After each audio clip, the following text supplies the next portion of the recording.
নমস্কার বন্ধুরা, আজকে একটা দুর্দান্ত রেসিপি করছি। আলু ক্যাপসিকাম আলুটা সিদ্ধ করে, গোল গোল আলু সিদ্ধ করে নুন আর হলুদ মাখিয়ে নিয়েছি।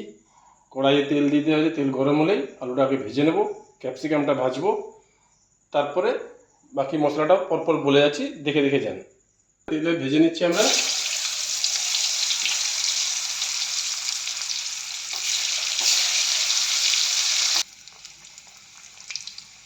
এভাবে লাল লাল করে, একটু হালকা লাল লাল করে ভেজে আর তুলে নেবেন আলুগুলো। ভাজার পরে এবারে আমরা ক্যাপসিকামগুলোকে মোটামুটি 70% ভেজে নিতে হবে।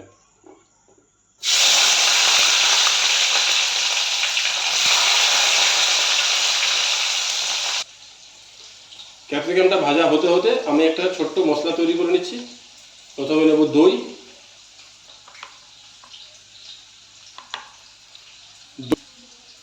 দইটা নেবেন মোটামুটি 1.5 থেকে 200 গ্রাম। আর অল্প একটু দইয়ের উপরে যে জলটা থাকে, যদি ঘরে বসানো দই হয় তাহলে সেই জলটা, আর বাজারের দই হলে একটু জল মিশিয়ে নেবেন। সাথে যাবে হলুদ,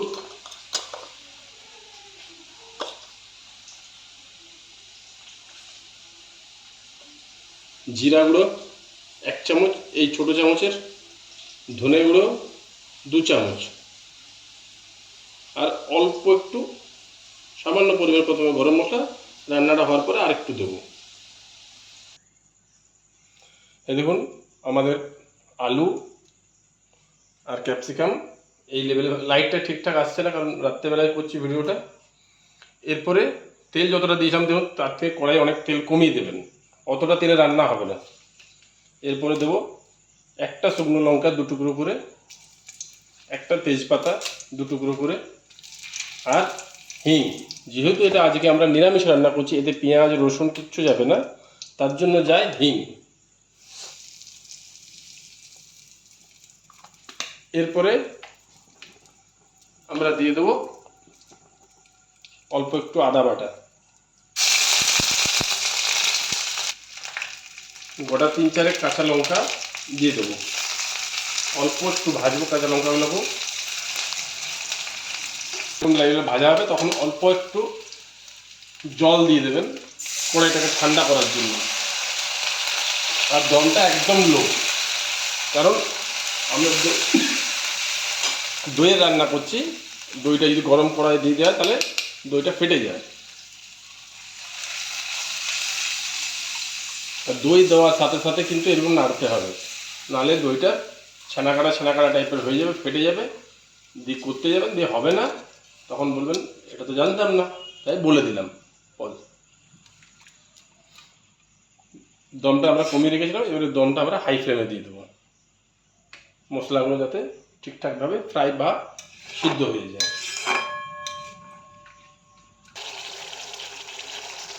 ভিডিওটা একটু পজ করে রেখেছিলাম, মাঝখানে একটা চালাকি করেছি, যেটা একটা গোটা আলু আমি ভাজিনি রেখে দিয়েছিলাম, সিদ্ধ আলু, ওটা ওর মধ্যে মিশিয়ে দিয়ে দিয়েছি।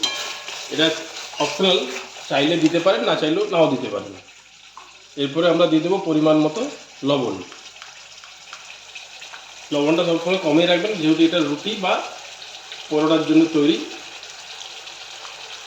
এবং এর সাথে দিয়ে দেবো অল্প একটু টমেটো সস, খুবই কম।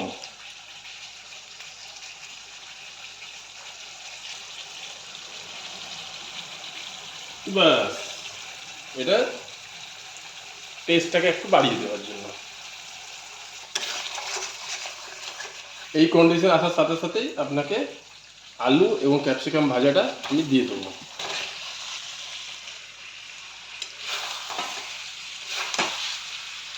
এরপরে হালকা ইলো শুকনো গরম জল এর মধ্যে দেবেন।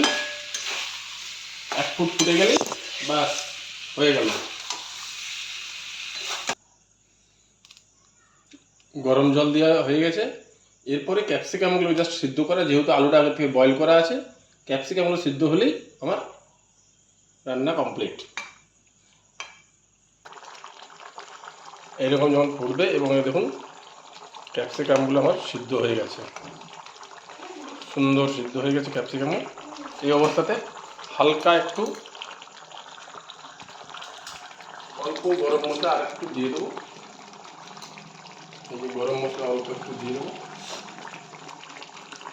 কেউ এটা মাখা মাখাও খেতে পারেন, অথবা একটু জুসি জুসি টাইপের রেখেও খেতে পারেন। তো আমরা একটু জুসি টাইপের রেখে খাচ্ছি, কারণ আমার মেয়ে জুসি জুসি পছন্দ করে।